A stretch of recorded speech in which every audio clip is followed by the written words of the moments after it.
The Price of Victory, Soviet Sacrifice in World War II.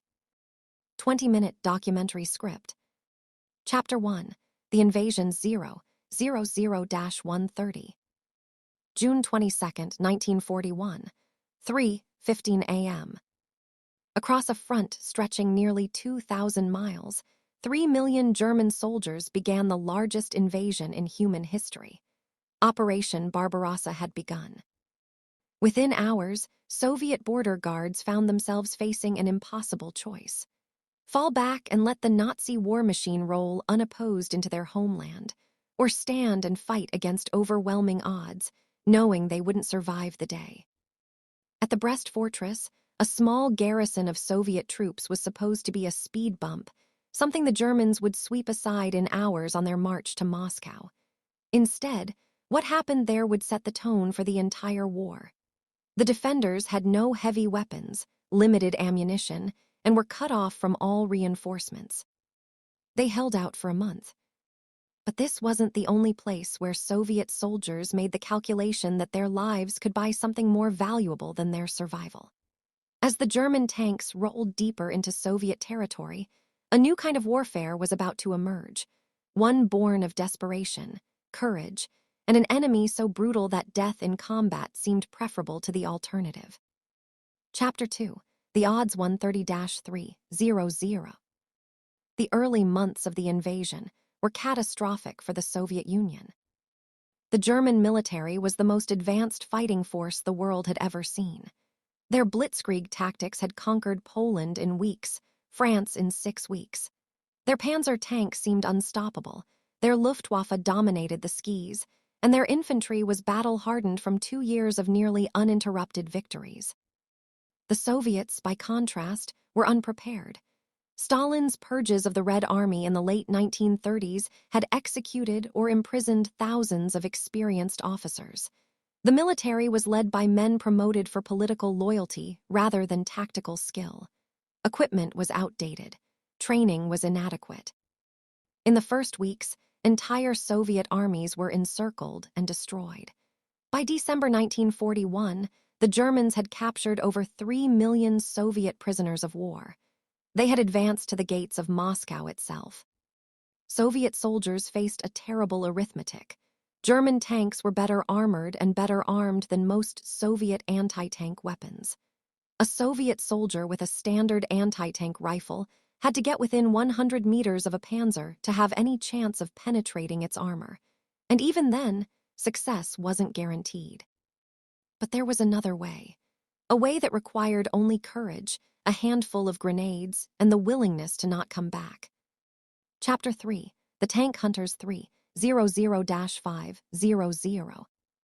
His name was Alexander Matrosov, though there were hundreds like him. The tactic was simple in theory, horrifying in practice. A soldier would wait in a foxhole or crater as German tanks approached. As the massive steel vehicle passed overhead or came within arm's reach, the soldier would dash forward, climb onto the tank, and detonate explosives directly against the armor or throw them into the engine compartment or open hatches. The kill radius of those explosives was larger than the soldier could run. These weren't suicide missions in the sense that the soldiers were ordered to die. They were missions where survival was so unlikely that anyone volunteering understood the implicit bargain. Your life for a tank. One human being for a machine worth its weight in strategic value. And the Soviets were running out of options. Young men, some barely 18 years old, would volunteer for these missions. They'd be given satchel charges or bundles of grenades, a slap on the shoulder, and pointed toward the sound of approaching engines. Some left notes for their families. Others simply walked into the smoke and never came back. The German tankers called them Panzerjäger, tank hunters. They learned to fear any battlefield terrain that offered concealment. Ditches, rubble, destroyed buildings, anywhere a desperate man with explosives could hide. But the tanks weren't the only fortified positions that required this ultimate sacrifice. Chapter 4, The PILLBOXES 5:00-6:45. Picture a concrete bunker with walls 3 feet thick. Inside, A German machine gun crew with interlocking fields of fire, raining bullets across an open field at 1,200 rounds per minute. Soviet infantry needs to cross that field. Every second they're pinned down, more men die. Artillery can't touch the bunker. The concrete is too thick. Flanking isn't possible. The position is designed specifically to prevent that. Someone has to silence that gun. The volunteers were called bombers, bombardieri. They'd crawl forward under covering fire, dragging satchel charges or grenades. The goal was to get close enough to the gun's slit, that narrow opening where the machine gun barrel protruded, to shove explosives through it. Most never made it. Machine gun fire would cut them down halfway across. But some did. They'd reach the bunker, pull the pin, and in their final seconds, push the grenade through the opening. In some cases, when grenades weren't enough, soldiers would throw themselves against the gun slit, using their own bodies to block the machine gun fire long enough for their comrades to advance. This wasn't metaphorical. There are documented cases of Soviet soldiers literally covering the firing ports with their bodies, dying in seconds but buying precious moments. Alexander Matrosov, the man I mentioned earlier, became the most famous example. On February 27, 1943, his unit was pinned down by German bunkers.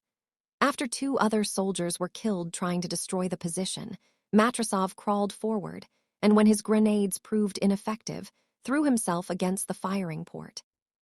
His body blocked the machine gun long enough for his unit to overrun the position. He was 19 years old.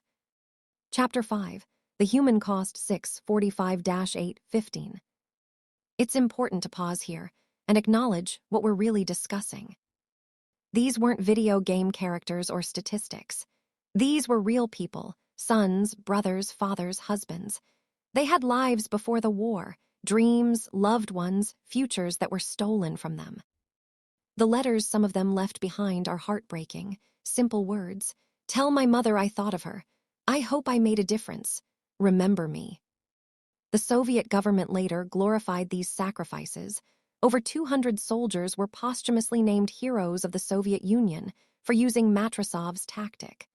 Schools were named after them. Statues were erected. But behind every statue was a young man who died in a way most of us can't imagine, consciously, deliberately walking into certain death. We should also be clear about the context. This wasn't fanaticism or brainwashing, though Soviet propaganda certainly played a role in framing these sacrifices as heroic. These soldiers understood exactly what Nazi occupation meant. The Germans weren't interested in conquering the Soviet Union. They wanted to exterminate it. Hitler's Generalplan Ost called for the enslavement or extermination of tens of millions of Soviets to make living space for German settlers. Soviet prisoners of war were starved, worked to death, or murdered. Entire villages were burned with their populations inside. Soviet soldiers knew that surrender often meant death, just a slower, more degraded death than dying in combat. Chapter 6, Order 227-8, 15-10-00.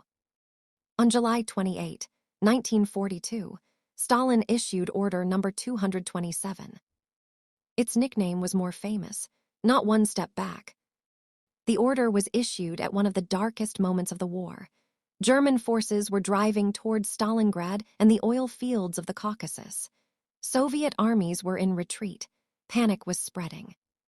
Order 227 declared, not one step back without orders from higher command. It established blocking detachments, units positioned behind the front lines with orders to shoot anyone retreating without permission. This created an environment of absolute terror.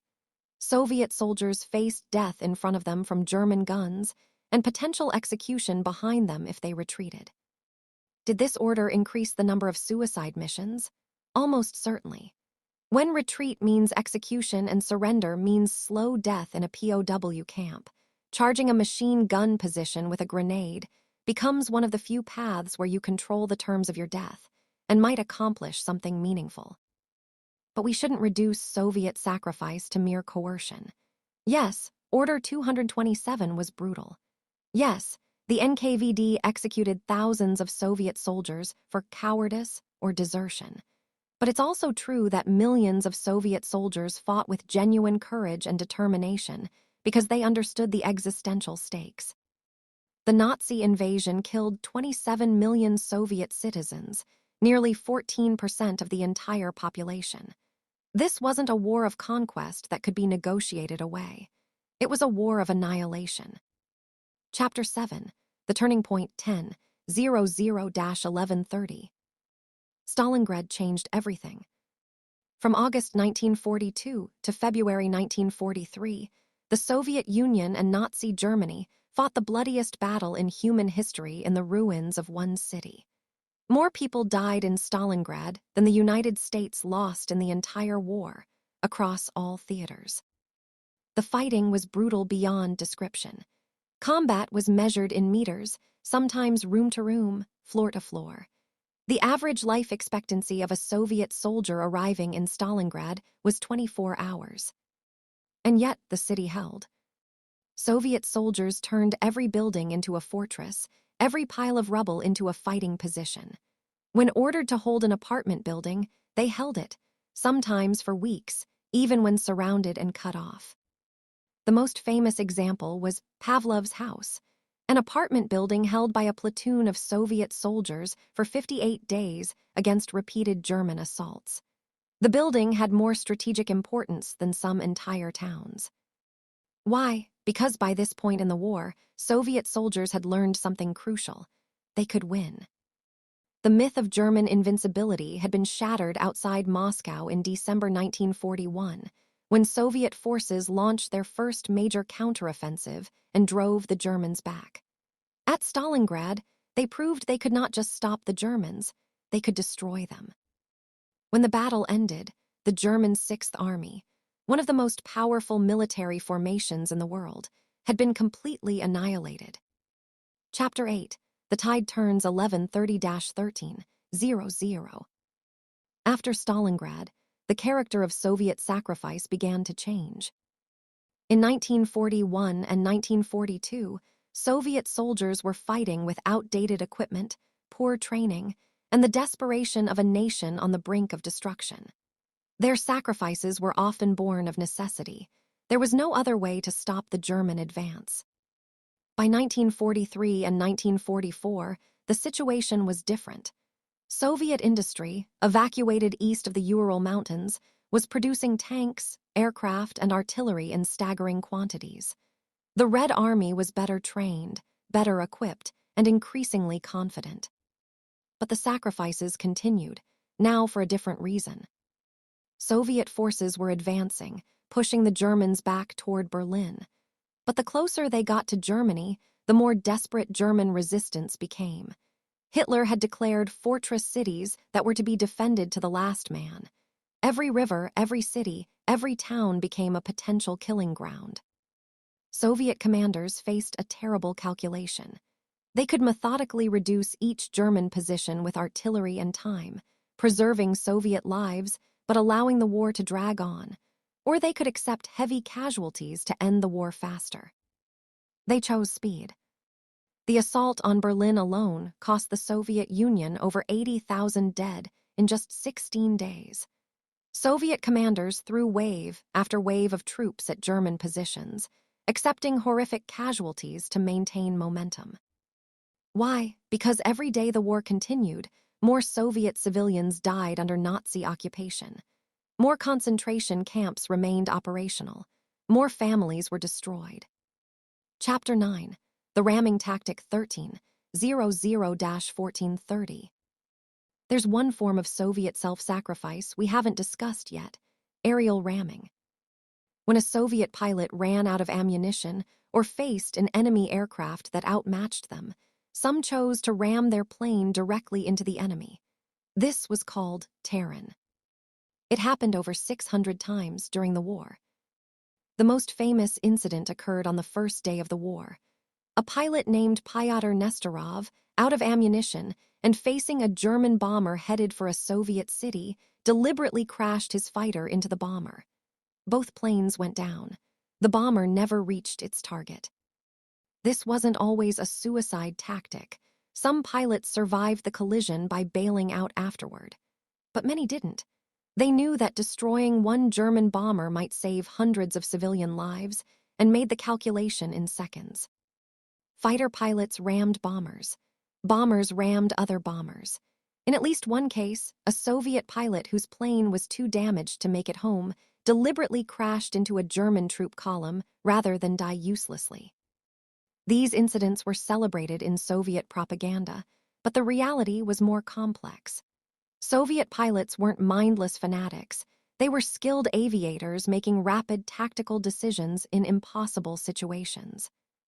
When your plane is crippled, your ammunition is gone, and a German bomber is headed toward your hometown, what would you do? Chapter 10. The PARTISANS 1430-16-00. Behind German lines, another form of sacrifice was taking place. Soviet partisans, civilians and soldiers operating in occupied territory, conducted guerrilla warfare against German forces. They sabotaged rail lines, attacked supply convoys, and gathered intelligence. And when cornered, some chose to take as many Germans with them as possible. Partisan groups carried grenades not just for attack, but as a last resort. When surrounded and facing capture, which meant interrogation, torture, and execution, partisans would sometimes detonate grenades in their midst, killing themselves and their captors. The most famous partisan was Zoya Kosmodmyanskaya, an 18-year-old girl who was captured while setting fire to German-occupied buildings. She was tortured for hours, then publicly hanged. Her last words, according to witnesses, were, "There are 200 million of us. You can't hang us all." Zoya became a symbol of Soviet resistance, but her story represents thousands of others, partisans who operated knowing they would likely die, but chose to resist anyway.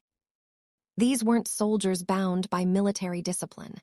These were ordinary people, farmers, teachers, factory workers, who made the conscious choice to fight, knowing what capture would mean.